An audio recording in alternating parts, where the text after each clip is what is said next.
So Jen, a listener from the podcast, is asking, how do you reduce tongue tension? I've got a senior teacher who's telling me to keep my tongue relaxed on the bottom teeth. I've got another who's getting me to grab my tongue and do some exercises with them.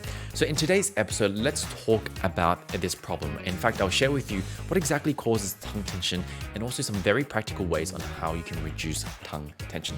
Let's dive in. Now, the first thing I want you all to understand is that tongue tension isn't inherently bad. When we're eating food, when we're swallowing, that tension is what allows the food to get into our stomach.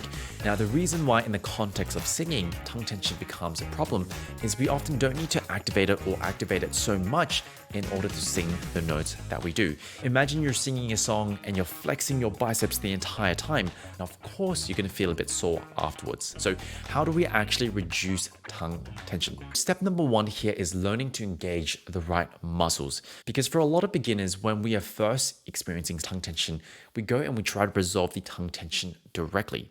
Now, this can actually work. In fact, in the second part of this episode, I will share with you some very practical ways in order to do so. But what I found to help a lot of my students when we're working over Zoom is taking a step back and actually learning to engage the right muscles first. Because sometimes with these extrinsic tensions, tensions around the voice, around the voice box, a lot of those will engage because the right muscles aren't being engaged. It's almost like compensating for a lack of the right engagement. And so by nature, learning to engage the right muscles will allow some of the extrinsic tensions to resolve. So what are these correct muscles?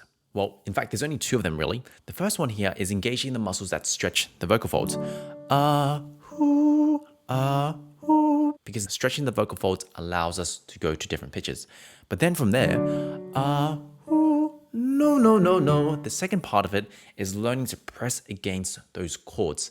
So there are these two functions to stretch, to connect, and the muscles around them that when we learn to engage them correctly and again, this is a core part of your technique. Now, if you have no idea what I'm talking about, you don't know what it feels like to stretch the voice, you don't know what it feels like to press those chords together, you don't know what it feels like, then you're going to run into a lot of problems, for example, tongue tension, because the muscles that need to be activated, you're kind of unclear. You don't really know how to activate them. So that means every time you're going to sing, you're kind of just guessing. You're kind of just guessing and hoping for the best. But if you knew exactly what to activate, then all of a sudden, a lot of these extrinsic tensions, tongue tensions, they don't need to activate.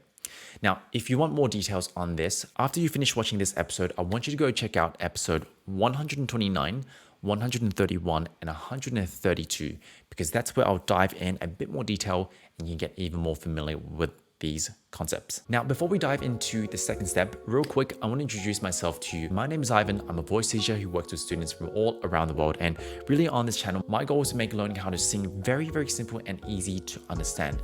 And so if that is up your lane, consider subscribing wherever you're joining from. If you want to improve your voice faster, I've also got ways you can work with me privately or some self-study programs. Links are down in the description. Last but not least, if you want to inspire our next episode, leave down in the comments below what you want me to talk about next. Now, step number two, if you feel like you got a pretty good hang of what it feels like to stretch the voice, what it feels like to press those chords together, but you're still running into tongue tension, what can you do?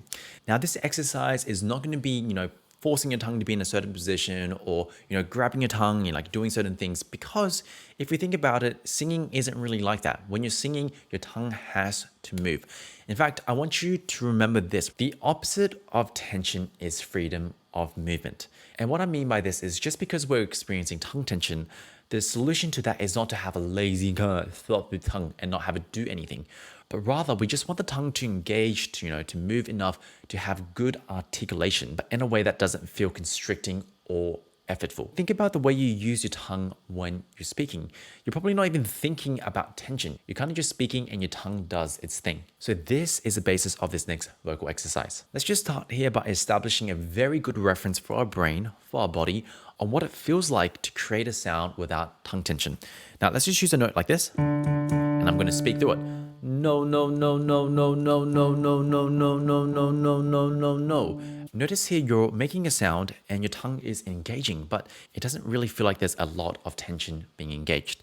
Now, what I want to do now is I'm now going to go to a scale, and let's just say this for example, and I'm going to see if I can get that exact same ease, that exact same freedom of movement as what I've done if I'm just speaking it.